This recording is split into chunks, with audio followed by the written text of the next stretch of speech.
Usually it would say your session is being recorded, and now it didn't say that, but I see the Mm, thingy blinking. So I think, because it was already recording with your note taker, that's why I didn't get the second okay. message. All So right. all good. Okay. Hi, Dave. Welcome to the show. Thank you. I am so Here. excited to have you here. I am excited to be here. So that's two of us. Yes, and I think you have, yeah, inspired and impacted the world of facilitation like unlike few others. So I cannot wait to learn from your experience, what's going on for you now, and your learnings from the past. Well, yeah, looking forward to diving into that. And I always kick it off with the same question. When did you start calling yourself a facilitator? And actually, do you? I never have, and I don't. So I don't think of myself as a facilitator primarily. But I do think facilitation is something I rely on all the time to make things happen, especially well, with other people. Mm. I mean, I'm an artist. Would primarily identify as an artist, I think. Um, but and that I think a lot of people think of that as a solitary profession, and in a lot of ways it is. But I think generally in life, you find that it requires other people to make things happen.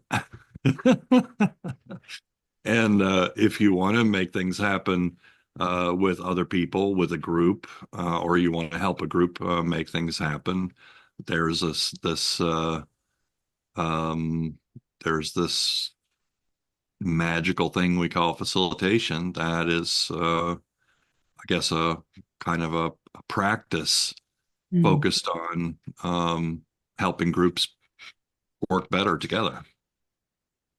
Yeah, so Yes. I Mm. have so I just I kind of discovered uh by learning by being in meetings that were not facilitated that there was a need for something um and it started with um when I started my company and I started to do work with groups, especially groups in large organizations, but small and large too. That in order to get the work done that I wanted to get done, there was going to be this element that had to be a part of it. And that was explained. Yeah, yeah, that was explained. And I find it fascinating that you, and it makes me very curious that you don't identify as a facilitator and still you're inspiring so many facilitators and and you use facilitation. And somehow the curiosity came up for me. What becomes possible if you take away the label of facilitator and use it only as a means? I guess, in a way you might call that leadership. Mm, love that. Yeah, I truly believe that facilitation and leadership skills are almost when we take away the content that leaders shall also have in the best of all worlds some knowledge about. If we're not talking about the subject matter expertise, I think it's almost 100% the same, what we call facilitation skills and leadership skills. Yeah, there was a guy, his name was Michael Doyle, who was a mentor of mine. He wrote a book, I think it was published in the 1970s, called How to Make Meetings Work. Mm. It was a super popular book at the time. And I'd say maybe a precursor to Gamestorming. And one of the main points that it was actually, in a way, possibly the book that made the case for facilitation in the first place as a thing. And the main point of that book, or my main takeaway from it, was that um, in any kind of business meeting, you have power and you have process. And power is the hierarchy, the pecking order, the structure of who is in charge of, whatever. And the process is the way that the way that you work together.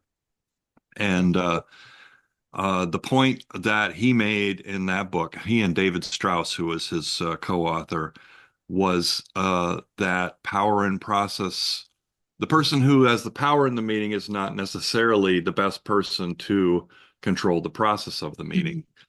Um, and so they made the case for process, I guess you could say a process owner in the meeting, which they call the facilitator. And it's some aspects of that book are a little dated now, but it's still a great book.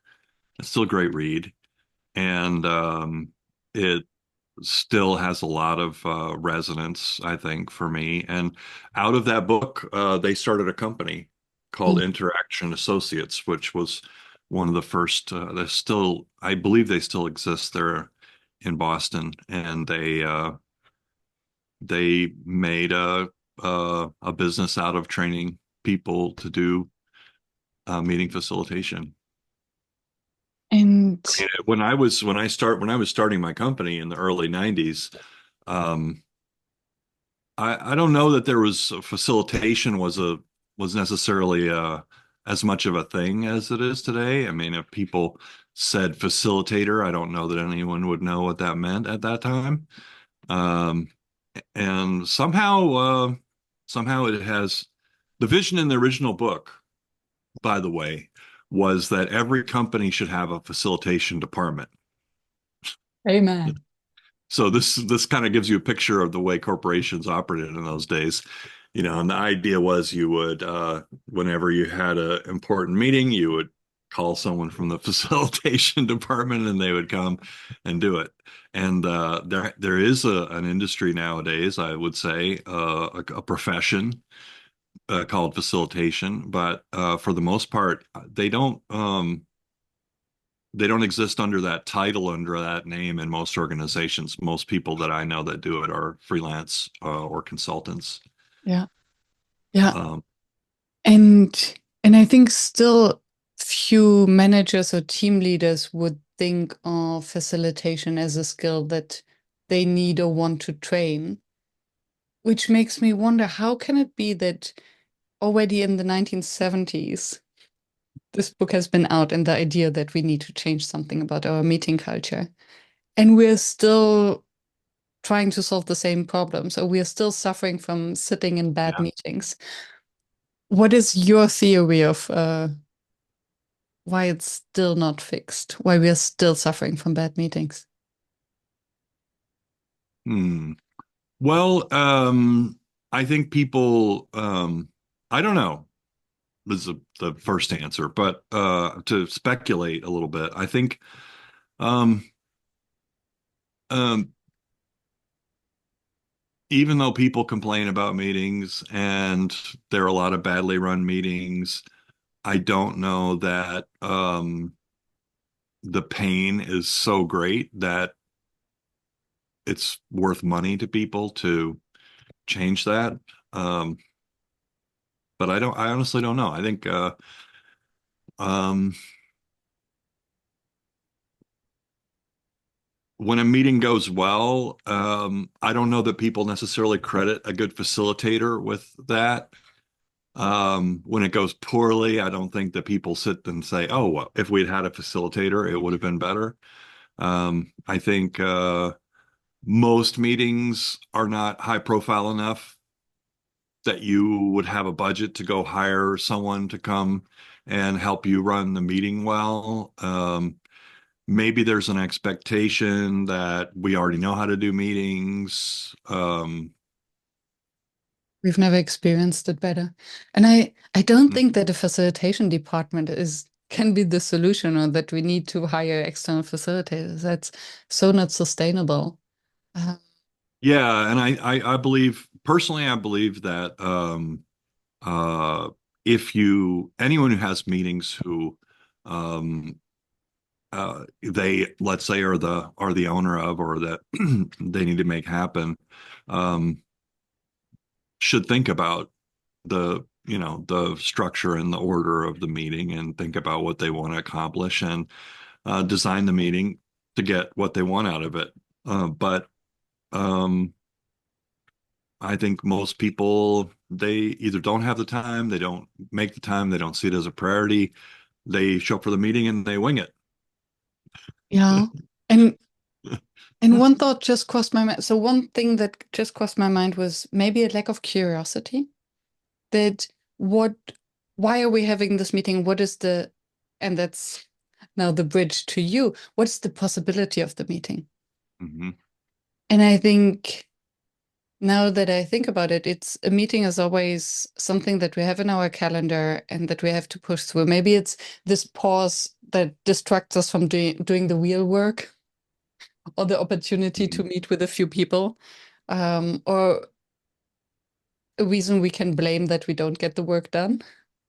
But we rarely see Yeah. it as an opportunity to actually do something together and learn about someone else's perspective. And maybe that's a lost art to see the possibility in meetings. Yeah, I mean, there are people who say they want to have a no meeting culture, that meetings should be eliminated, and I don't agree with that. I think there's somehow if you have a if you imagine a scale of 100% of the time that you have, some amount of time needs to be spent doing the work, and some amount of time needs to be spent coordinating the work. And when you have when you're a senior executive and your work is coordinating the work, generally speaking, your calendar is full of meetings Mm. because you are the one whose job it is to make sure that all the work gets done, even though you're not actually doing the work yourself. And so every time you call people into a meeting, in order to coordinate the work, you're taking time away from them doing the work. And I think anyone who's had multiple bosses or multiple layers of hierarchy above them has had the frustration of I spend more time documenting the work that I got done than I actually had time to do the work. And I Mm. think there's a really important piece of this, which is about, you know, uh, if you can be more efficient with your meetings, or if you can actually get work done during the meeting, then you're reducing that because coordination it can be oppressive. And if everyone has to document everything and you're in a senior executive and all you're doing is looking at reports, well, how much time are people spending making the reports on what they got done as opposed to actually getting stuff done? Um, I guess I'm kind of rambling, but I think it's really important uh, one of the things I think is great about a facilitated meeting is you can actually get work done in a facilitated meeting, whereas most meetings are not about that. They're not about getting things done. They're about coordinating, organizing. Well, if you do this, you do this. Yeah, and very rarely the time of everyone is actually used effectively because if we're Hmm. all coming together at the same time, everyone should be there to get something done. If someone Right. is not actively participating, then it could have been asynchronously. And I think that's the missed opportunity. There are so many missed opportunities. So where do you even begin? Um, yeah, And and I mean, one of the things that I feel is that if you look at all the meetings that exist in organizations, um, it's a very, very, very small percentage of those meetings where a company can actually justify budget to bring in a person to facilitate. Usually they're meeting a lot of people or executive team or conflict-ridden environment or something where we feel like, oh well, we need an outside person to help us. But there's a pretty high bar for that, and most meetings don't meet that bar. And one of the insights in that I had when we were writing Gamestorming is that so what happens when there's not designated, outside person facilitating is someone has to do that. Someone's going to have to facilitate the meeting. And often it ends up being the person who people think is the best at facilitation. And then that person ends up being kind of co-opted or drafted into the role of facilitator. And it's really not fair to that person because in order to facilitate, you can't, there's a degree to which it limits your ability to participate in the meeting. And one of the reasons for Gamestorming, and one of the reasons that we called it Gamestorming, is um, if you, for example, are playing a game of Monopoly, the facilitator of Monopoly is the banker. Mhm. And you can be a banker and also play. And that to me is what, kind of uh, made me realize that, if you really want to have facilitation happen in the majority of meetings where it's a participant, a player, someone who needs to play and also facilitate, then um, we could learn a lot from the way that board games work and the way that people come together to play. There's a structure there. I mean, a game like Monopoly has a structure, has rules, turn taking. We have artifacts like cards and board and dice and other things, and play money. And because of that structure, the person who is the banker can actually play because we know what the rules are. We know what the structure is. We have a space, a table, a board, pieces, and all those things that make that it possible for that person to be a participant. And that is what I think one of the main contributions of Gamestorming is to the facilitation profession is it provides a whole bunch of structures and rules and ways that people who are not professional facilitators can, you know, um, bring more clarity and structure and participation and engagement into their meetings without necessarily having to call themselves a facilitator or have a role. Anyone can kind of set up a structure and make a meeting happen, and then you still get to participate. Yeah. Which was in a way, my biggest frustration and why I would never call myself a facilitator because um, in the canon of facilitation literature, the facilitator is supposed to be neutral. They're supposed Mhm. to be a person who does not have a stake in the game. And I've never, ever not had a stake in what I was facilitating. I have never been neutral. Um, I don't see myself as someone who, uh, I don't identify as a person who is primarily there to run a process in service of others. Almost always, if I'm doing facilitation, I have something I want to get out of it. Beautiful. I love the clarity. And yeah, and that it doesn't have to be that way just because the majority think that they have to be neutral. Mhm. And then yeah, not call it facilitator. And I think what what became so apparent for me listening to you is the structure of making it easy. So I think what makes you the facilitator is to create structures who then facilitate the process. So you're Mhm. basically externalizing or outsourcing it. And by having a clear structure like game storming, also it gives everyone can trust the process and the system and doesn't have to trust the facilitator who takes on the role. And I think Yeah. this No. simplifies the process a lot. And another curiosity that just came up for me is you're the master explainer. So Well, thank you. Gainstorming and what you just explained, what your ambition was with Gainstorming is to create structures that make it easy and help everyone to facilitate, even if they are not facilitators with a capital F.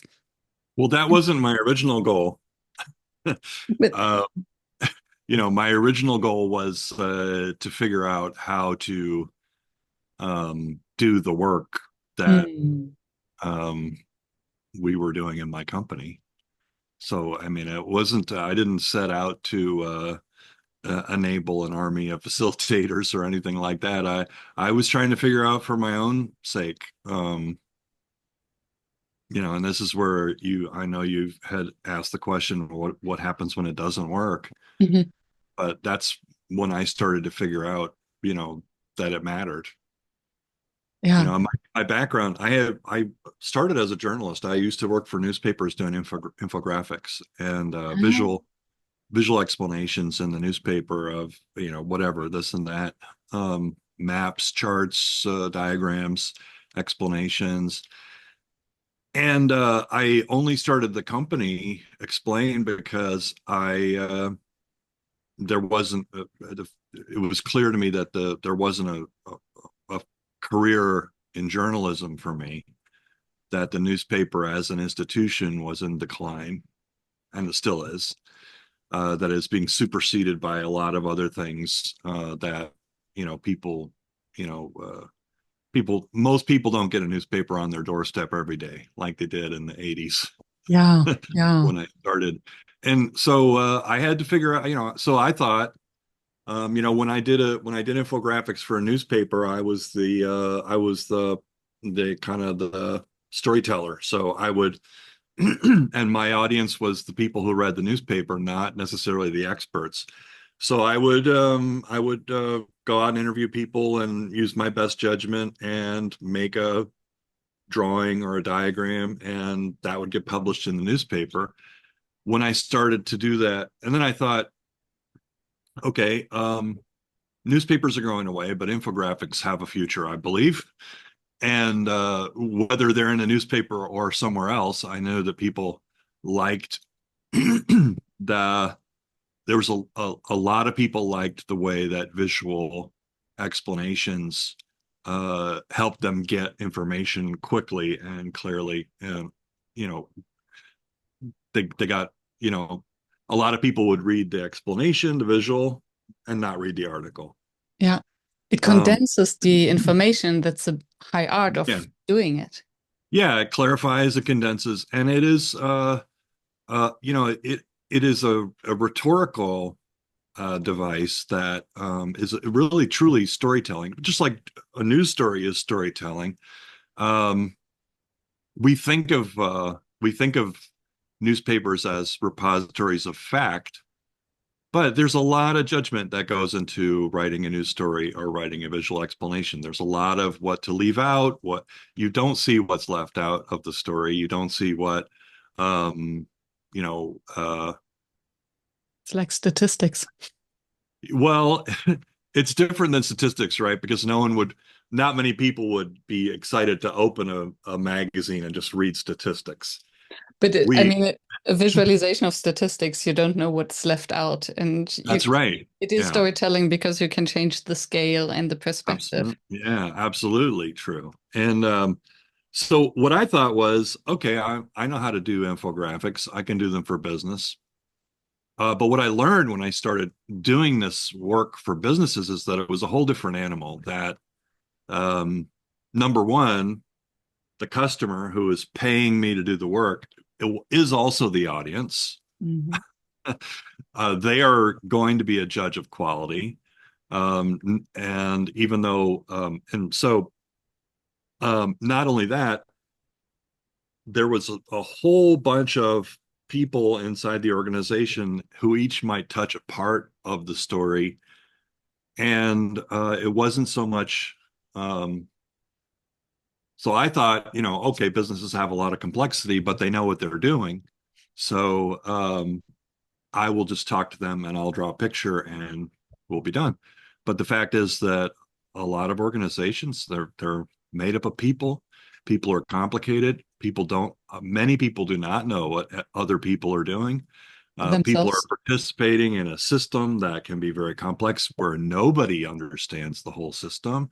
And that I realized a couple of things. One is, well, I need to have some method, some approach that if I'm going to grow a company, that I can teach other people, that we can skill up in, and some way of turning this complex bunch of people with a bunch of ideas into pictures um, that do something.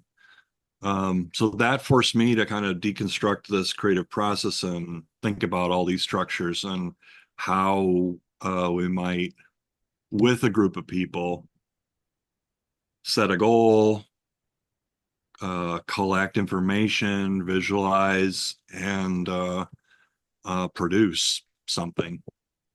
And that's where I started learning about facilitation and trying to figure it out.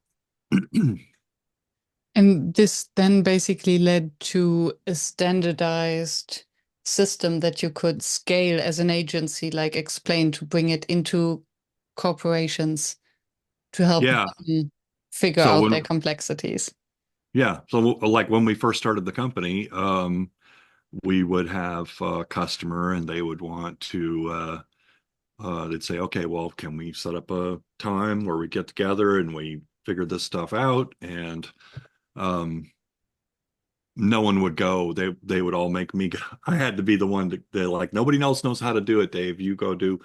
And I didn't Mm. want to be living in an airplane, and I definitely didn't want to be the only one. So I had to just do a lot of research and sit down and also kind of deconstruct, because I there was something I was doing which I wouldn't have called facilitation, but I was facilitating without being aware of it. And in a kind of an ad hoc way, I would fly to corporate headquarters. I would get in a room, I would have a whiteboard, and I would start asking questions and start drawing, and there something would emerge. But it was a very intuitive kind of thing. And in order to teach other people how to do it, I had to, actually deconstruct that creative process and think about it, um, and really figure out how we could do this as an organization. And where do you think is the fine line? Because on the one hand, you still need this emergence and the intuition when walking into the room, because very often, as you said, um, organization, they don't know what's going on. It is complicated and it is complex. Yeah. And so they hire you for one thing, and then you step into the room, and very often you recognize that actually what they need is another thing. Mhm. So, how do you then manage to train people to deliver basically, or to use a standardized way of doing that without giving up the sense of emergence and intuition? Well, we were in a kind of a, in some ways, a nice position because, well, I could say nice or scary, because what we did was unique, and Mm. there wasn't at the time anybody else doing anything similar. So we could pretty much tell people what our process was going to be, and they would kind of submit to it because they had a result in mind that they wanted to get from us, and they didn't have any thing to compare us to. So that gave us a little bit of leeway. But I would say, yeah, often things change during the process of creating something. I think one of the best mechanisms or methods, and the one that I go back to and I always use whenever I'm pulling people together for a project, is the empathy map. Mm. Uh, because there's always work to be done if you're bringing people together to do some work. There's the work that has to be done, and there's the result that you hope to get from it. And there's always a customer of the work. I mean, often in a large company, that customer is someone inside the company, is a boss, or it's not necessarily a customer outside the Mhm. organization. But there's always someone for whom the work is being done for. And over time, I figured out that um, the first and most important thing to do is to figure out what is the result that we want? Not in terms of specifications for the product, but what the product should do or what the thing should do. And there is always a customer, and there's always some kind of behavior change that you want to see. And so the behavior change, and so we were about delivering understanding. But if people understand something differently, there's a reason that you want them to understand something differently. And usually it's because you want them to do something differently. Hmm. So let's say you make printers, and you want to make sure that when people get the printer, they use it right and they don't break it. Okay, so that's a behavior that you have a behavior in mind that you want to do. You want to have someone be able to open up the package, set up the printer, and get something printed as quickly as possible. The empathy map is a way for a group of people. It's a tool that allows a group of people to get aligned about, okay, who are we talking to, or who are we making this for? What do we, if we do it right, what is the behavior that we expect, that we want to see? If it's the boss, maybe it's what that we want the boss to fund our project and give us time and space to do X, Y, and Z. Or if it's a end customer, we want them to use the product correctly, or we don't want them to break it, or whatever that is. So the empathy map is a tool for getting alignment in a group. Who are we talking to? Mm. What do we want? What's the behavior that we want to see? What is going on inside their mind? What matters to them? What are they thinking and feeling? What are the pains that we're going to be addressing or helping to relieve? What are the gains that we want to see them get?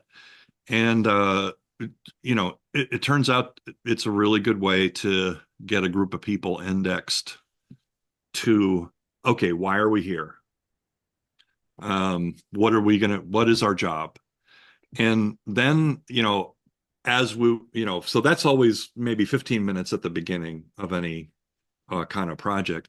But what it's the first thing that it does is it gets a group of people aligned and indexed to why we're here and what our job is, what we're here to do. But then it also becomes a really useful kind of compass, Hmm. because in the messy middle of any project, it's easy to forget why you're there, Hmm. uh, to put things in that don't belong, that are extraneous, and what the empathy map provides is a compass, kind of a North Star. Even a week or two later, you can go back to that and say, okay, now remember, we're Yeah. here because we want this person to make this decision. Do we really need this? Do we really need that? Is that helpful? Is Mm. this helping that person? Because I think a lot of times when you think about communication, you want to be thorough. You want to get everything in there, and you forget the fact that most of the people that you're talking to are not going to go read that document. They're not going to go through all the Their details. cups are already full. That's right. Most people's cup is not only full but overflowing Yeah. with TikTok and everything else. And what I So found, yeah, having an empathy map gives you a way to edit, yeah. And gives what you a I way to find, say if it's not helping, if it's not actually addressing a pain that clearly exists, and if it's not offering a gain that mm, we can promise that we can deliver on, then it doesn't belong in here. Doesn't belong. and what I find beautiful about that, I haven't thought of using the empathy map as an equivalent to the purpose of a session. Hmm. And because while I would say all well facilitated sessions start with a purpose and align everyone around it, it's so easy to then get lost in the abstract.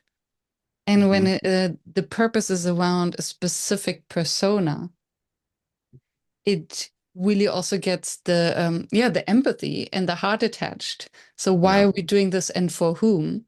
And then it's tangible. Because if the purpose is to create a strategy, but then we forget for whom is the strategy. So I really like that because it gives the entire session afterwards a human-centered twist by Hmm. design. Yeah, and I find it incredibly valuable, incredibly useful. Um, Whenever I'm working with a group on a shared common Mm. purpose, a shared goal, I always start there. What have you learned from scaling, explain, and working with so many corporations? And eventually you sold explain. Yes, I did. So, was that a hard or a head decision? And what can you, yeah, what were the boundaries? What were the limitations I'm not of sure the I impact understand the question. in Yeah. terms of impact? So, okay, let me rephrase and maybe go in several questions. Okay. What's been your biggest learning from scaling explain in terms of impact on corporations, organizations? Well, I didn't start Explain to make impact. I started it for myself. I When I had worked in the newspaper industry, I found an art form that I love, visual storytelling, information landscape, whatever you want to call it, visualization of complexity. Um, and the job was going away. Mm. So I needed to find, just like I guess Da Vinci needed to find patrons to pay for his, room and board while he made designs. I needed patronage. I needed a way to support this work that I wanted to do. And in what I found was that I found my patrons in large and small, and a lot of startup organizations that had complex information that they needed to share in a very short period of time to a semi-disinterested audience. you know Mm. so how do you go take someone who's not interested at all in what you do and generate enough information that uh creates curiosity and interest to find out more? And that's, one way to do it is a visual explanation is creates it answers one question, but then every time you answer a question, if you're still interested, it leads to more questions. Mhm. And so what did I learn? I think I learned that absolutely there's a tremendous amount of complexity and brokenness in almost every organization, and yet they still function, even though they are uh you know I guess one thing I learned is that there's a when you look at how the sausage gets made, it's incredibly inefficient and complex, and a lot of ego and personality and other things involved. Um, One of the great things about Explain for me was um, it kind of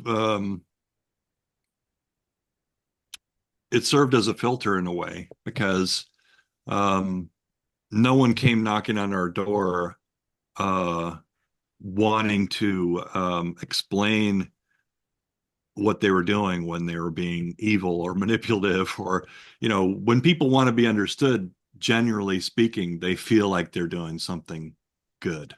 Mm. If you're a bad actor, the last thing you want to do is have a clear explanation of what you're doing.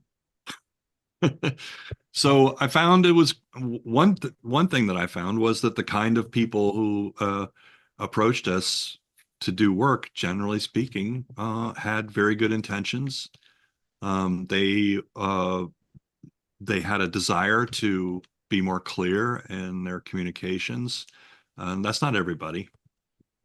Um, Yeah, that is beautiful learning. I find this very inspiring. Basically, mm, how can you twist the message that you're sending to the world so that you attract the right people?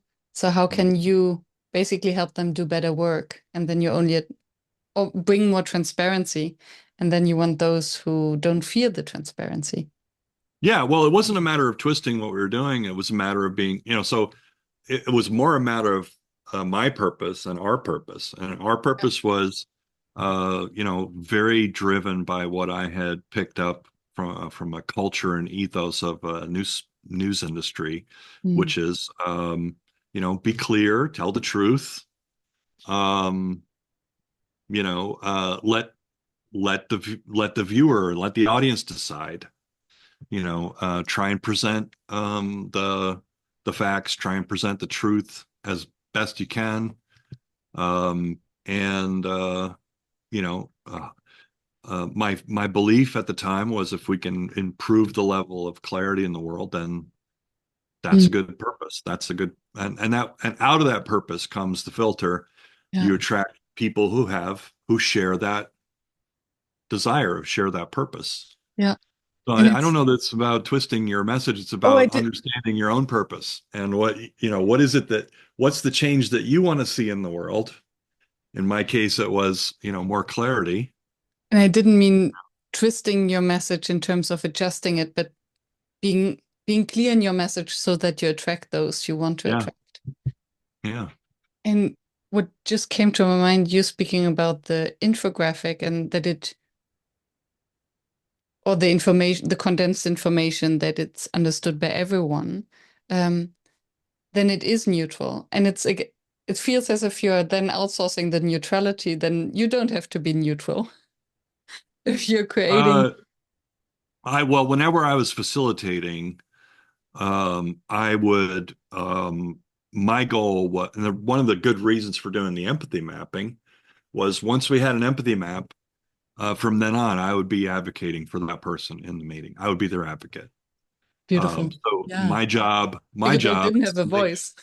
right. So my job as a facilitator is to be the voice of the customer in the room and to be able to say, yeah, okay, I understand that you understand what you just said, but to me, that's gobbledygook. That makes no sense. And if I'm, so and so, here's my question to you. What blah blah blah, or so my job got a lot easier once we had an empathy map. Or often there would be multiple empathy maps because there are sometimes more than one customer for a Mm. product. I remember when we first started doing empathy mapping, we were working with a company called Caterpillar, and we were helping them with an online kind of catalog for all their parts. And there were all these different customers for that. There was the people who were in the distribution centers who controlled where the parts were and how to find them. There were the people who were the customers who needed to get the parts. There were the people who engineered the parts and put them into the catalog. There were all these different uh, groups that all had to be happy with the result, and um, that was the first time that I remember that we did something like an empathy map, or we're like, oh, well, we need to try to figure out all the customers for this. Mhm. But then, yeah, that's why I say I'm not neutral. I'm a if I'm creating some kind of a map, and I'm interviewing a lot of experts in order to make this map, um, I have to be the advocate for the person who's going to use the map if I want to design it well. Mm. Which is an entire different spin on the concept of neutrality. So, whom are you Mhm. so you might still be neutral. No, you're not neutral towards the outcome because you have a clear interest, but the interest is not your own as Dave. Yeah, well, and I think that's another thing is that, organizations, there's so many things I learned about organizations I wouldn't even be able to begin to catalog them. But one of the things is that um, if you're a senior executive in an organization, the chances are that you're not spending a lot of time actually talking to the true customers of the organization. In fact, some senior executives will do everything they can to avoid actually talking to a customer. And so, um, if you are a senior executive and you've been in a company for a long time, you've probably maybe you started in a customer facing role, but then you got promoted to manager, and then you got promoted to district manager or regional manager, and now 20 years later, you're working almost entirely with people inside the organization. And the fact is, though, that customers change and they evolve. And what was true for you when you were on the front line 20 years ago with the customer may no longer be true today Mm. for the person who's on the front line dealing with customers. And And this so, is, sorry. yeah, no, so sometimes, especially in a consumer facing organization, but often in B2B as well, um, one of the values of having an outside facilitator come in is they don't have all that insider knowledge and jargon and perspective. And so in some ways they can be a better representative of the customer than Yeah. anyone inside could possibly be. Like they don't have they don't have any um, conflict, And then, internal conflict about, well, okay, I know this is would be good for customers, but I know it'll never work here because the boss, blah, blah, blah, or whatever. and it would even be true for internal customers because nowadays there are very few careers who actually happen inside an organization, but people move around. So they might be someone working on the product with the customers in one organization, then moving to a manager in another organization. Mhm. So this not only moves them further away from the actual user of the product, but also from the internal client. Yeah, and I mean, really, the only thing that when you have the larger the organization, the more complex it is, the more people are doing different kinds of jobs, um, the harder it becomes for people to coordinate. But the one thing that they always have in common is the customer. Mm. I remember one time I was talking to the director of communications for a hospital, and we were going to do some work, and I asked her, who can I talk to that understands the whole patient experience in the hospital? And she said, the patient is the only one. There's no one else. And that I think is not uncommon. Mm. That the only person who truly understands the experience of a customer is probably the customer.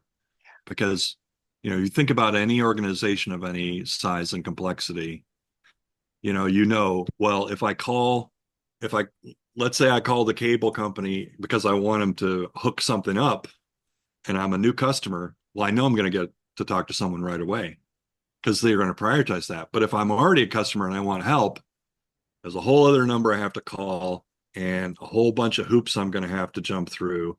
And that's because a cable company is a leaky bucket. They're always trying to bring in more people and they're always losing people, but their focus is on bringing in the new people, not Mm. on hanging on to the people that they've already kind of captured. Yeah. Yeah. And then once we're in the company, we have the selective perspective anyway, because we only see what's relevant for us or what Yeah, we want to see, what confirms our belief system in the first place. there you go. And then even if we want to understand or want to describe the full journey, we won't be able to do that just because Well, of and how that's our brain works. yeah, and you're getting directly into the reason that I wrote liminal thinking because um, up until that, when I started to explain, my belief was if we can just eliminate a lot of or reduce the complexity and increase the clarity, and if people would understand, then they would change their behavior. And but it turns out that's not enough. You Mm. can be crystal clear um, with someone, and if they don't want to hear it, or they don't want to believe it, or they want to discount it, there's always a way. And so clarity does not always result in change. I mean, if I'm looking at if I see an organizational change plan and it makes perfect sense and I see how it's perfect for the company, but I don't see a job for myself in that future, Mm. then I'm gonna fight. I'm gonna resist it. I'm not gonna I can't openly resist it Hmm. because I that would be, then it would be obvious that I'm just kind of jockeying for my own job. But what I can do, and what people will do, is I can nod my head and agree and then not do it, Yeah. or I can pretend I'm confused. I don't Mm. understand. And even when, I think it was Sinclair Lewis who wrote, it's really hard to get someone to understand something when their job depends on them not understanding it.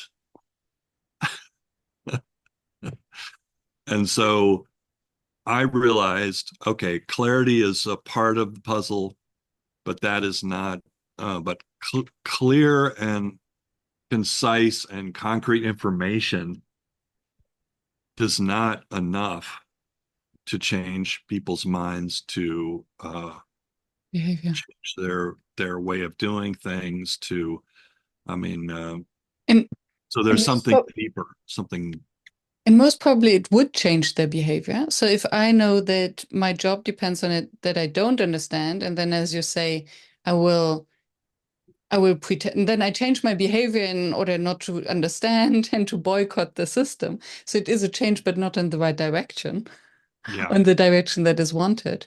Hmm. So this is then where the good old question, what's in it for them, comes in, Hmm. right?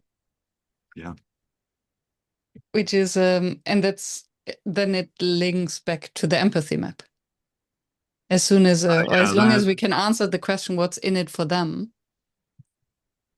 yeah, that's to me, that's a really, really important um, piece. And empathy is not, I'm not, empathy doesn't come easily for me. I wouldn't describe myself as a very empathetic person.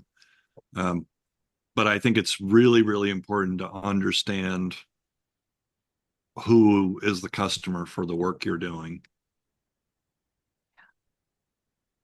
And you can do better work if you have a good sense. Even if you're slightly off, if you have alignment among the group, um, then at least you have some sense, some collective sense of what you're working on. Yeah. And I think it was with your friend Mike Parker that I spoke about. He said that most organizations are terrible to work in Yeah. um, because they lack this, they're driven by fear and they lack this transparency of what are we actually talking about. And then it's very difficult to have alignment if if nobody dares to speak out what we want to have alignment on. Yeah. Hey, can we pause this for a second? I just want to, can you hear the Definitely. background noise? Not at all.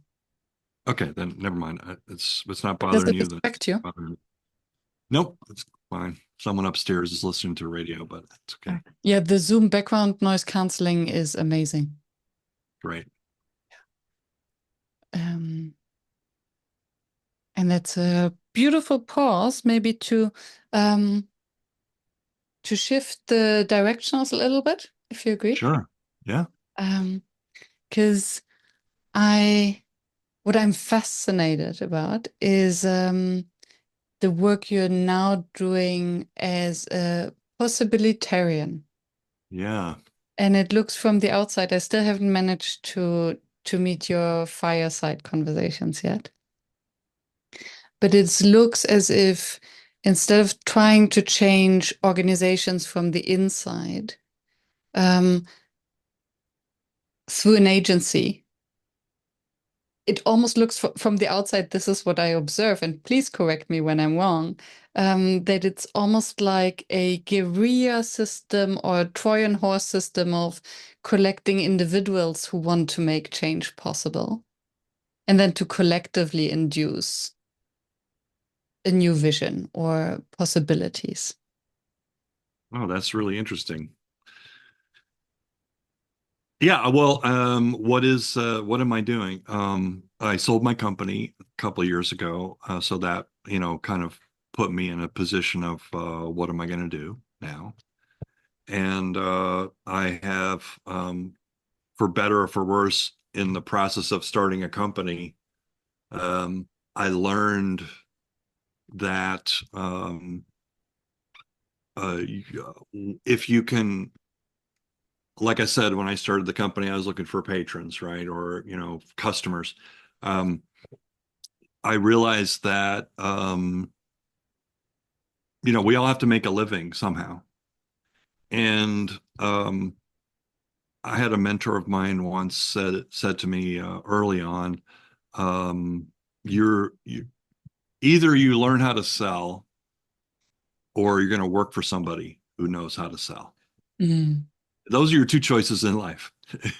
And that I think of that. I don't selling is a dirty word to a lot of people. A lot of people don't feel like they should have to do that, or that is something that they want to do. Um, but I think of it as creating customers and um, creating opportunities for people to do things, to choose things that they might not choose otherwise. Um, so for me, one thing I learned in starting a company is the value of having customers that you have a direct relationship with and that you can understand. And so there's nothing like a customer relationship. Um, there's no other kind of relationship that's like it. You have a relationship with your family, you have a relationship with your friend, your spouse. Um, but all of those people have an incentive to lie to you. um, Customers generally will tell you the truth. I've never looked at it in this way.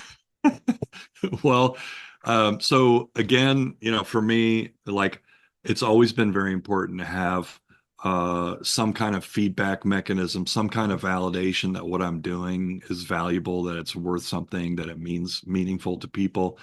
And starting a company, I learned that the discipline of creating customers is also a very personal discipline of making sure that what you're doing is worthwhile, that it's worth something to somebody. And, like, of course, your friend's going to read your book, right? Maybe even, of course, your friend's going to buy your book, even if they wouldn't have bought it in a bookstore.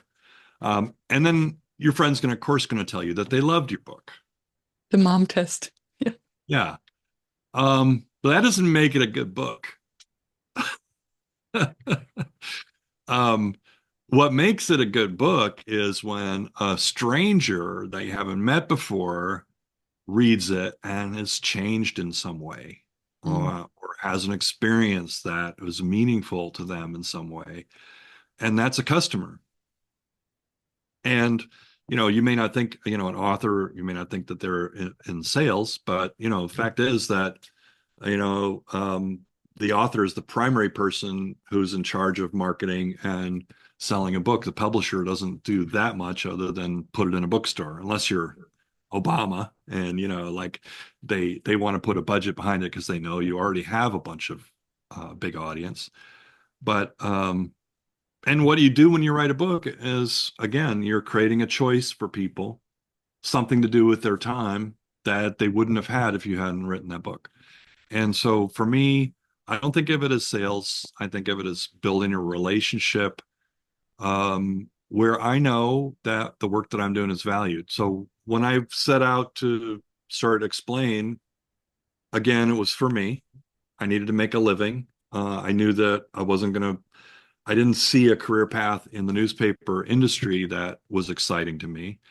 And I didn't see another job out there. So I was kind of a reluctant entrepreneur in that way. I was an artist who had to find customers and found them and learned a lot in the process. The first book I wrote was about selling, actually, learning how to sell. Um, and then,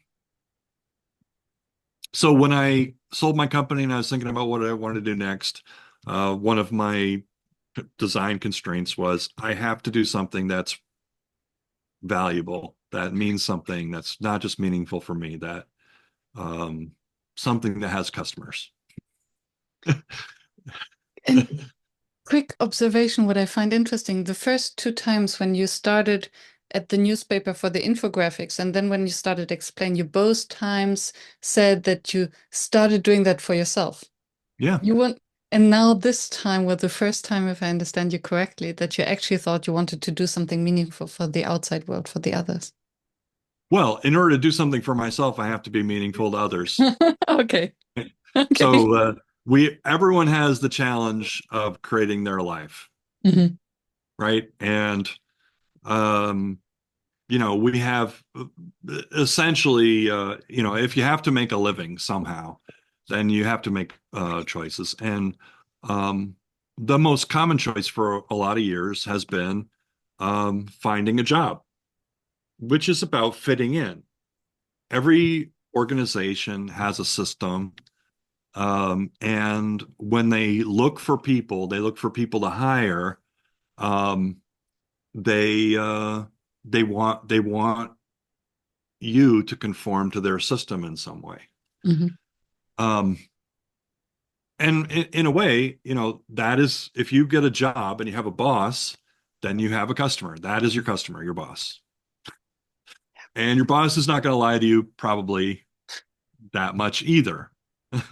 So that is, the customer, your customer is the person who signs your check. So you're always going to have a customer. And the difference between finding a job and creating a job is if you are finding a job, you're looking for a place where you can fit in, where you can conform to their norms and still be happy or as happy as you can. Because companies will want you to fit in. What I like about customers and going directly to customers is that customers want you to stand out. They don't want you to fit in. Customers are always curious. How are you different? What makes you unique? What makes you special? So if you want to create a life for yourself that is not about conforming, but about finding your own uh, special, unique, original approach, whatever is unique and original to you, then I think it makes sense to focus on customers, not companies, for where you're going to make your living from. That's a lot more difficult.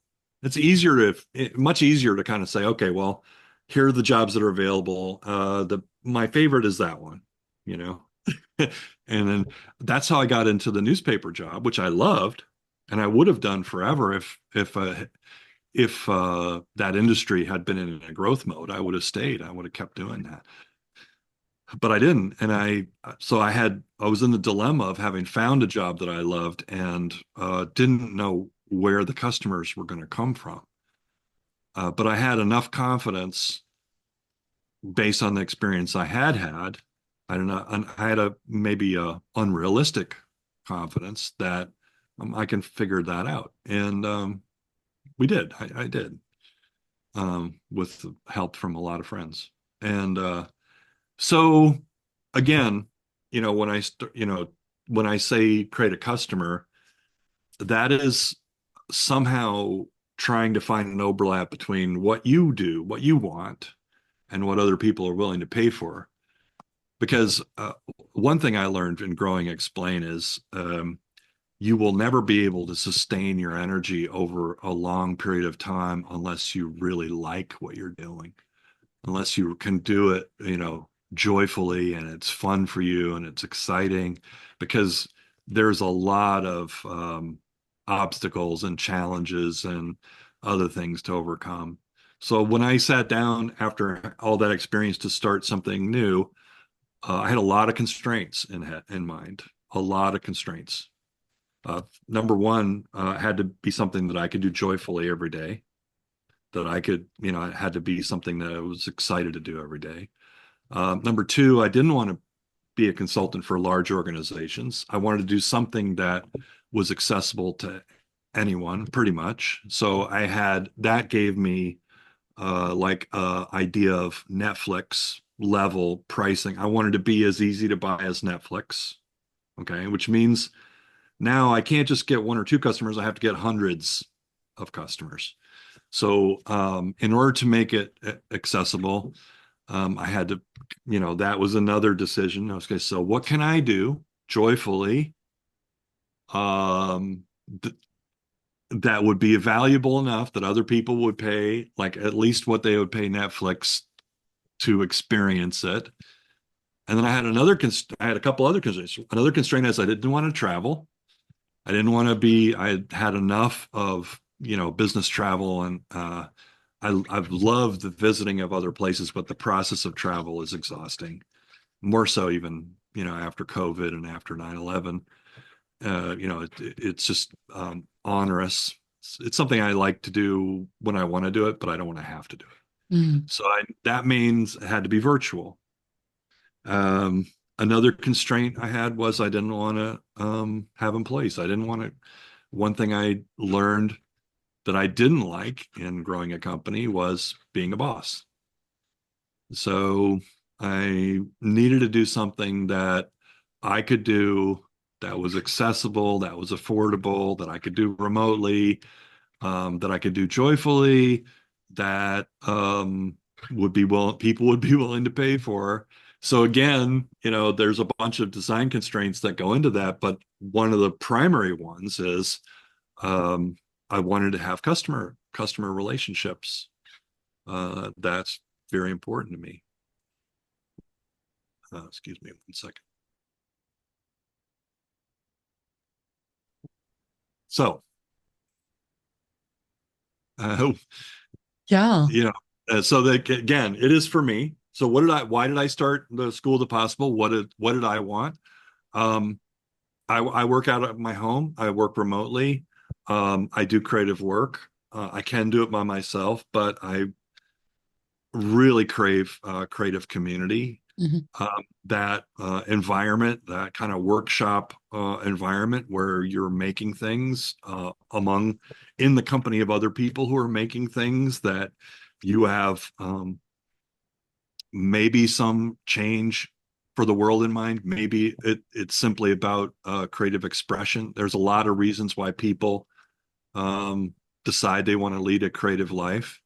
I've had a decision that I want to lead a creative life, and I want for me, part of what makes a creative life meaningful is being surrounded by interesting creative people who are doing interesting creative work. And so, my wife and I had just moved, uh, or we were about to move across the country from St. Louis to Portland. So I had no real social network in that local region where we're going to move to. But I did have, after 30 years of doing business consulting and doing, um, lots of keynote talks and workshops, I had made a lot of interesting friends, authors, and, a lot of times when there's an event, they have a speaker dinner. So you get to meet all the interesting people who are going to be on the stage and you get to know them a little bit. So I had, as you could say, an asset, I had this collection of interesting people that I'd remained connected to over the years that maybe might also feel this need for creative community. So I started this. And again, if I were to go, I could always have, if I wanted to be a teacher of possibility or creativity, I could have gone around looking for an organization to join. Mm. But again, there are so many things wrong with the world. There are so many the systems of education that I think are just wrongheaded, or, and I had experience. I had 3 or 4 years where I was teaching at a university level. I just, really didn't want all that baggage. I wanted to have the freedom Yeah. to explore. Okay, so let's say we're now post COVID. What is a global creative working studio kind of community look like?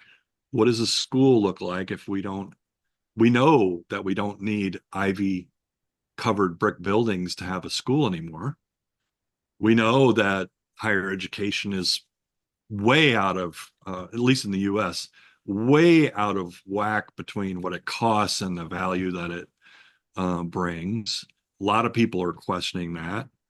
And really, my goal, my model was art school. I had been in art school as a student. I had been a teacher in art school for a period of time. That was, for me, a really great experience being around creative people, all seeking their own kind of personal self-actualization, but doing it as a group. Mm.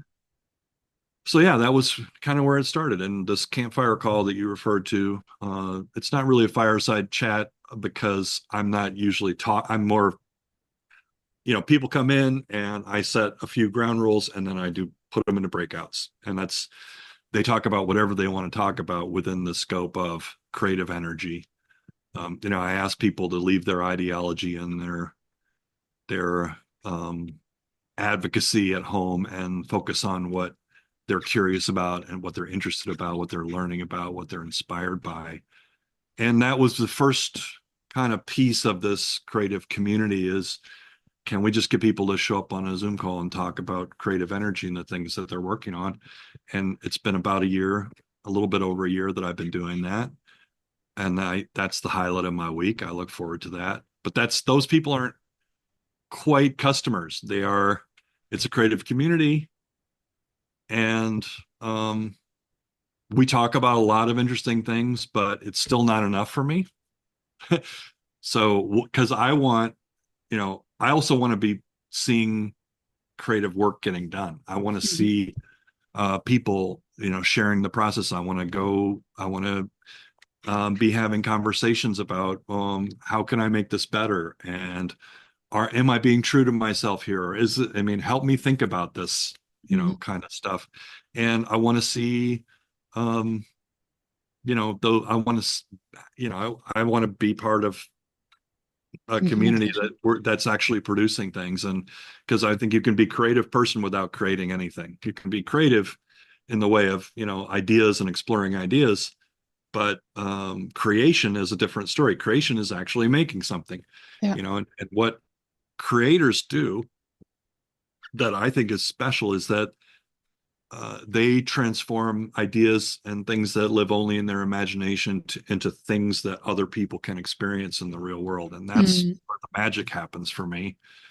So, this fall, I'm doing a bit of an experiment called Project Studio, where we're from the people who are talking about creative ideas, some subset of them, joining a cohort where we're actually going to, in 6 weeks, we're going to move, we're going to actually work on our projects and get things accomplished and get them done.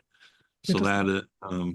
so again, part of my method to my madness is uh, if if you're a corporate customer and you're paying me 20 or 30 or $50,000 to do a project, then we're going to do it your way, Hmm. right? But if you're paying me $20 a month, we're going to do it my way. Hmm. And you can sign up or not. And that was a big factor in my decision to make Netflix level pricing, because that sort of sets a customer expectation, right? I'm paying Yeah. Netflix $20 a month. I don't expect that I can call them up and change their programming. Yeah. I take it or I leave it. That's, So yeah. that's again, it's a lot easier to get one $20,000 customer than to get 1,020 dollar customers. It's a longer. I couldn't do it if I had to make a living on it day one. Yeah. But because I sold my company and I had basically a nest egg, I could focus on that. So that's the difference between, I guess, it's kind of like hunting versus farming. When you go out hunting a deer and you get a deer, you can eat tonight. Hmm. If you start a farm, you have to wait a year before you can eat. So you gotta, it's a different way of. Those are two very different ways of making a living. Yeah. And creating a community of creatives. I think I can relate to that. So I started a community of facilitators. It's like herding Mm. cats. Yeah, well, and I guess if you want to create a community of cats, that's kind of you're going to design it. Exactly. And the Uh, beauty of it is the unpredictability and the creativity and this force. Uh, yeah, and it is crazy to facilitate individuals or facilitate a community. I think that's an entire different level. yeah. I think of it. I mean, so one way to think about it is if you wanted to move in this direction, you wanted to create your life, then Um, that's why I think it's important to think about people as customers, so you want to be able to say, okay, why would someone do this? Why would they care? And I had the privilege of having a few books out and some workshops and some talks where I had uh, a good number of people who had had some kind of experience that I had designed, whether it was a workshop or a keynote or a book, um, that were willing to take that leap of faith, Mm. without me having a lot of specificity and description, when I said, let's all get together, that they're like, okay, well, Let's do he that. does interesting stuff. I Yeah. don't need to know more, and it's a low bar. It's $20, a month. So let's see what he does. And um, that is very part and parcel of what I believe, which is that, there is no expert in the future. And all of us are, in a way, figuring it out. And, so it gives me an opportunity. And it's really fun to explore what's possible in online meetings without any existing. There's lots of great tools, but without having the burden of a bureaucracy or an organization, what can happen? Yeah. And yeah, and what can I do? Because I don't want to have employees and I don't want to build an organization. So it has to be something that I also is enjoyable, that fits into my lifestyle. So what can I do and how can I do it? Well, I enjoy meeting Yeah. creative people. I enjoy being a part of their projects. I enjoy facilitating groups. Mm. I And, enjoy, yeah, like, so. and it makes me smile because so the community that I created 4 years ago with the pandemic, I called it never done before. Mm, And the beautiful. only condition for people, initially only podcast guests, to host a workshop at the festival was that they had to do something they've never done before. So, Nice. and I never wanted to start a community because of the commitment and Yeah, it is a okay. commitment. Yeah, Yes. and the crazy and the expectations Hmm. once people pay membership. And then it's interesting because I then followed the exact opposite of your premise. I said, okay, I set the bar so high in terms of um, payment that those who do want to join, they're committed, and they Mm, put their um, money where their mouth is, and then they really have to actively contribute. So it was not a right. done for you community. People had to get in there and Yeah, do something they've never done before. Um, nice. yeah, and I'm Well, close. everyone, I mean, that's the thing. There are so many elements when you start thinking about your life in terms of creating customers, then you have all kinds of different design and structural decisions that you need to make. And every time you make a decision, it cuts off other possibilities. And yeah, so one of the reasons that I thought Netflix, number one, um, free doesn't work. I agree. Uh, even if I didn't need to make money, free doesn't work Mhm. because um, free always going to come with ads or what, And it it free. attracts the wrong people. It attracts Yeah, those who don't want to, who just want to lurk. They don't have skin in the game. right. So, but $20, I have a friend named Chris Brogan. He said, $20 is the new free. So $20, if I paid $20 for something and I put it on my calendar, I'm probably going to show up. But I might decide and I don't want to, but I'm more likely to show up than if I didn't, Yeah, pay for it. So that's part of it. But another part is, when I think the reason that I come back to Netflix is when I think about my relationship with Netflix, I don't I don't feel like I have to watch every show to get the value out of it, right? If I was luckily. paying a lot for it, I would actually probably want to be sitting down more and watching more of it. Mm. And I also, at that level, I don't feel like I have the right to, I have the right to sign on or off of their programming, but not the right to guide it or shape it really in any way. And I think that's part of kind of how I want to set expectations. I want it to Beautiful. be where yes, you want it in your life. No, you don't feel like you have to do everything. You can't miss anything. You can pause on it for a couple of months and come back to it. It's not like it's something that is keeping you from doing other important things in your life. It's not a cost that is so dramatic. Yeah.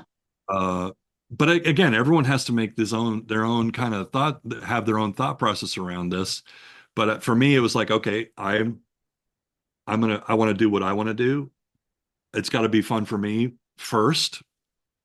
In order for it to be interesting and fun for everyone else, I have to be able to do it joyfully. If somebody bakes a cookie for you and out of love for you, and out of joy of cooking, it's going to taste better than someone who cooked a cookie because they had to, because they had a job. Yes. So for me, that was a big part of it. And that was, like I said, I said I did it for me because, it had to work for me in Yeah. order for it to work for anyone else. And I love your consistency on how you build things and scale them. And what I found fascinating just now is to follow your thought process on first, okay, sitting down, what are the constraints? How how must it work? What is a mental model that you can apply? And what is true for your product that is also true for them? And what does it mean when you translate it? And maybe there's another book in that, or maybe you have already written Maybe, it. But creating your life, create your yeah, life. building a business that suits you, because also the clear decision of not wanting to scale in terms of having employees. And I read The Company of One. Maybe you read it. It's a Hmm. book No. by a creative, and he also said that you can grow a business without growing employees, and how would it look like? And I think he set himself a maximum amount of money that he wants to make per year, and as soon as he reached that number, he stops taking on any more clients, There you go. and That's thereby questioning anything that is preached by business gurus, how you have to set up a successful business. Yeah, I mean there are you're the only limit is your own creativity. And what I think is so beautiful, most people think they don't have a good impression of salespeople. They don't want to be in sales. They don't want to be because they don't want to be pushy. They don't want to push Mm. their views or their products on other people.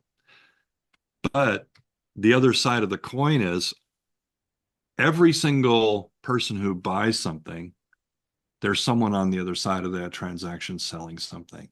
So if you think about all the things that you buy just in order to live, in order to have the kind of existence that you want, you realize that, well, unless somebody decided to pick the apples off the tree, put them in a basket, send them to the market, I wouldn't have these apples. I wouldn't have even the option of having these apples to buy. And then you realize that maybe you are unique and special enough that you have something to offer the world that's worth buying. You won't actually ever, if you avoid the concept of being a seller, of selling something or being a vendor, then you're not only are you depriving yourself of choice in your life, you're depriving other people of choices that you might be able to make possible for them. Because Oh, every time you buy something, it's a choice. You have so much money, you you have the array of choices and possibilities. Where are you going to put your money? Like I've got $20 a month going to Netflix. I'm happy with it. I'm and happy with the experience that I get. I think But so, if even they the other way around. yeah.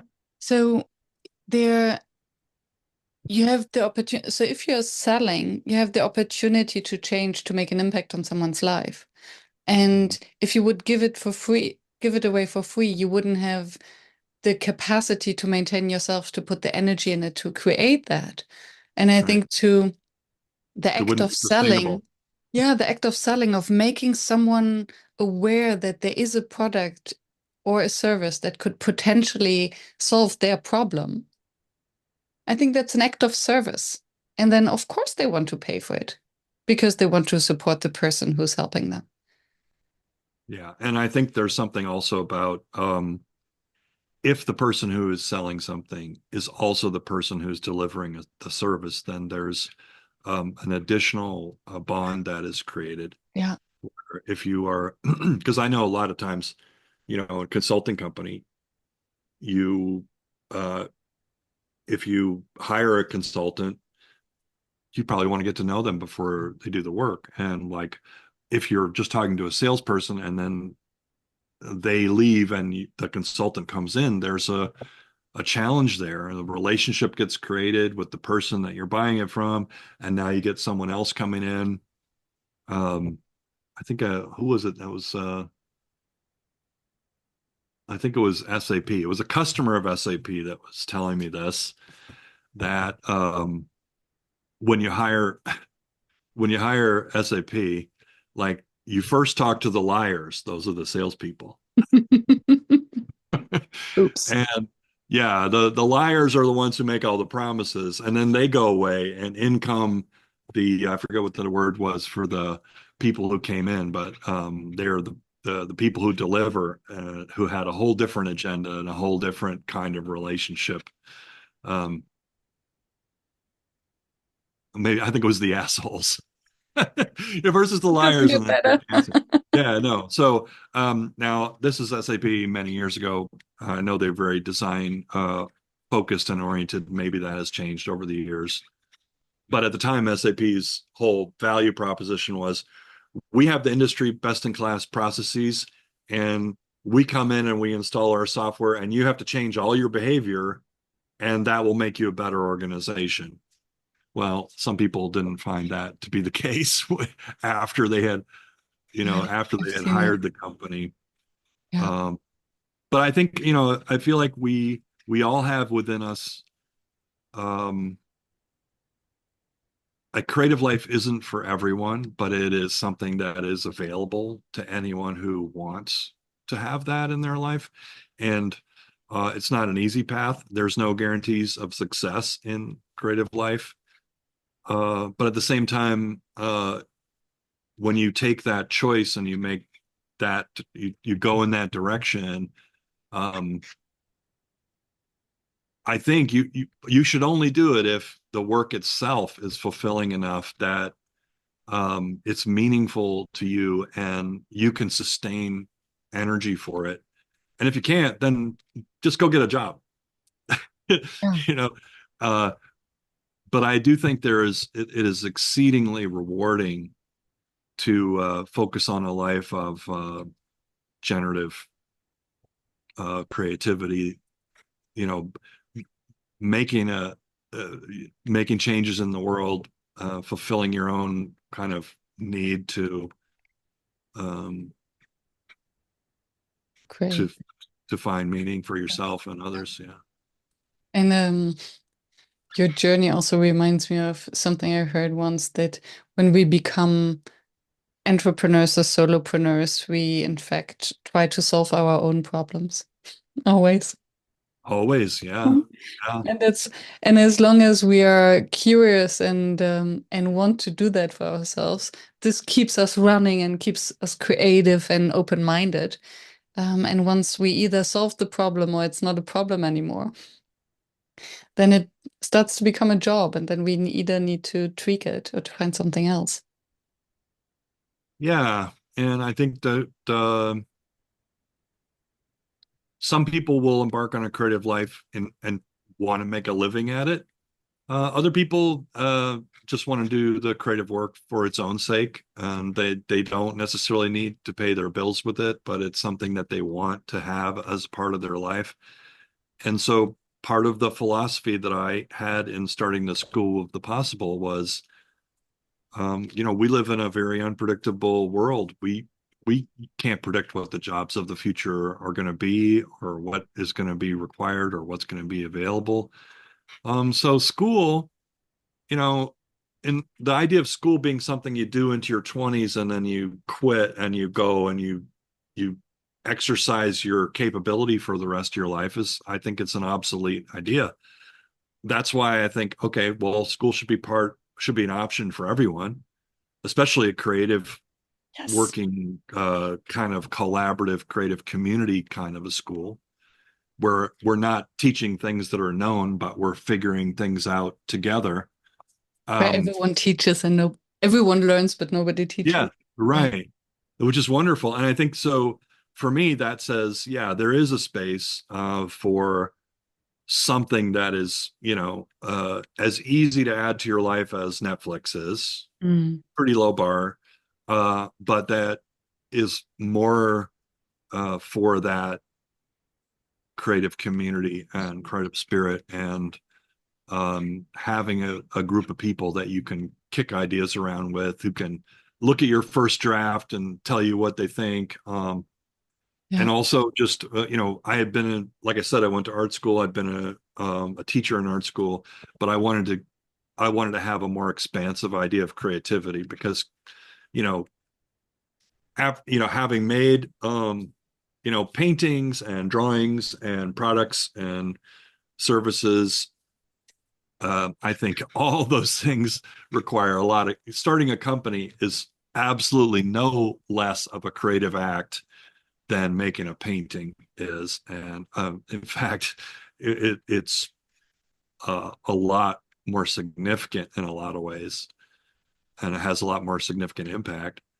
So when it comes to creating a life for yourself, I think partly it's just so overwhelming that people don't do it. It's like, where would I even begin? What is Mm. it? Nothing special about me. Well, it's easy to say that. Nothing's special about me. Where everything is special about you. Until, yeah, you realize you have unique biology, you have a unique environment, you're in a situation nobody else in the history of the world has been in the exact situation that you're in, with the exact biology that you have and then the history that you have.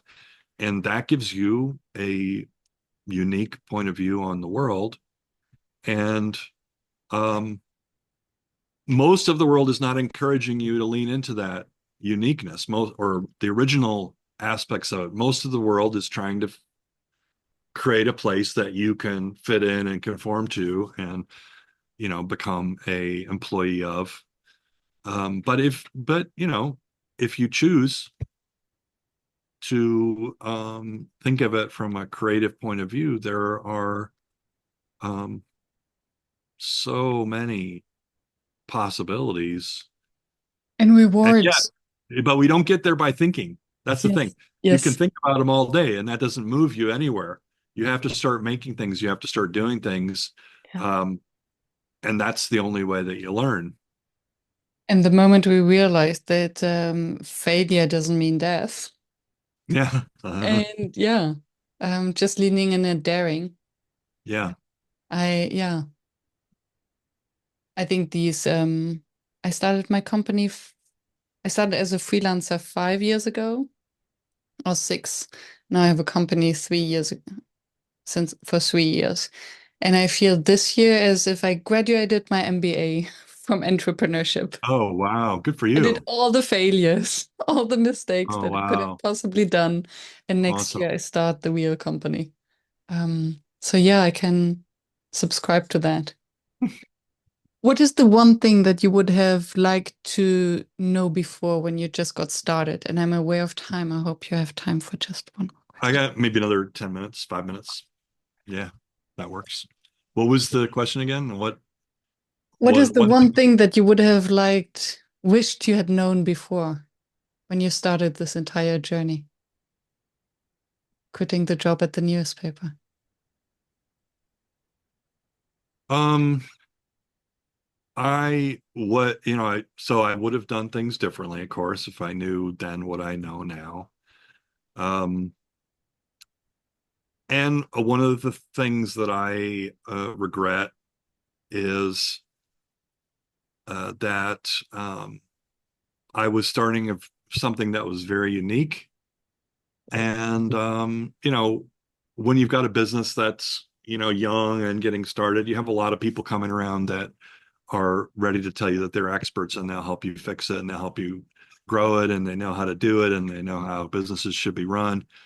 Um, I was very worried about being the kind of founder who clung too closely to their thing and didn't listen. And I took a lot of advice and made a lot of mistakes. And I think I would have trusted my instincts more. I think if I had to do it over, I would have trusted my instincts and um, not trusted the experts so much. I mean, if they really were such an expert, they could have started their own. They could do their own thing, right? So, um, yeah, I would have. I know there's this buzz right now on the internet about founder mode and how maybe you haven't seen it, but there's a thing. A guy named Paul Graham wrote a blog post called Founder Mode, where he said the founder should have, in the early stages of a business, that a founder should have a lot more control and not delegate so much. Um, I'm not sure how I feel about that, but I do think that when you're doing something that's unique and hasn't been done before, um, I would have been a little more skeptical about the people who, had supposedly expertise to help me. And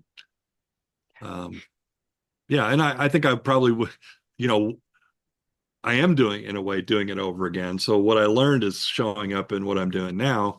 Um, I don't want employees. And I think for a creative person, if you're surrounded by a lot of other creative people and you're bouncing ideas around, you're used to that. You're used to, oh, well, you can take that idea or you can leave it. But when you're the boss and you're a creative person, every single weird idea that comes out of your mouth is something that people are hearing is like, oh shit, am I going to have to do that? Is that going to be my job? I don't want, so um what I learned is that most people don't really want creativity in a manager. They might want it in a colleague, but in a manager, they want consistency. They want to know that the person who shows up on Monday is the same person who went home on Friday. And That's a so very good point. something I've learned about myself is, that I don't want employees. I don't want to have that constraint. Customers are fine because if customers hear a crazy idea or they hear me, they can always tell me that's stupid, or they can unsubscribe or whatever. Customers are great because customers are it's a reciprocal mutual relationship, whereas an employee is a dependent relationship. So every time you hire an employee, you increase your cost and you have to sell more and you become a provider. Mm. So and nobody likes to be dependent on other people. So to a certain degree, nobody likes the fact that they have to have a boss. And nobody really likes, I mean, you might like your boss, but you don't like the feeling that someone else has control of your time necessarily. Yeah. So, I mean, if I did it over, if I were going to do it over, I would do it totally differently. I probably would never have hired employees. I would never, the company would look totally different. Yeah. It may or may not have been successful. Mm. Um, but in a way, the privilege I have is that I'm able to answer that question because I am doing it over and I know what I'm doing different. Beautiful. What remains now in this new position, your facilitation challenge? Well, it has a lot to do with online. What do people want to do together online and to improve their creative lives, and how can I help that happen? So um, again, it's for me as much as it is for anybody. I want to get it up to a stage where I can bring my own projects. Right now, the school is my project, so it's hard for me to bring other projects into it. But I want to get it to a point where I can, like the Gamestorming facilitator or like the banker in Monopoly, where I can play as well as create the structure. Right now, I'm spending so much time and energy uh, figuring out the structure that I can't play the game as much as I would like. So that's the big challenge is to, figure out really with customers and members, whatever you want to call them, to figure out what we want this to look like Yeah. And I and make it happen. can I share a brain fart? Yeah, sure. And then Uh, I'm going to have to go. yes. So from what you shared beforehand, you've always created the systems that would actually to outsource what you didn't want to do. So you create the Mm, the visuals, the structures, the map, the neutrality. And now I'm thinking specifically of the platform Warm Space, and I would love to connect you if it's interesting with the founder, sure. which is a platform where that facilitates the conversation. Okay. So you program what it's there to do, and then all you have to do is to show up, and it creates the breakout rooms and the prompts. So Oh, maybe if you nice. can now outsource what you don't want to do anymore, then you can fully participate. That sounds wonderful. Thank you. Just Mm, what came to my mind. Thank you so much for your time. thank you. I wish we had more time because we could keep going, I'm sure. Yes, yes, to be Yeah, continued. appreciate Thank you. you. Have a wonderful week and Yeah. keep in touch. Yeah, you too. Bye.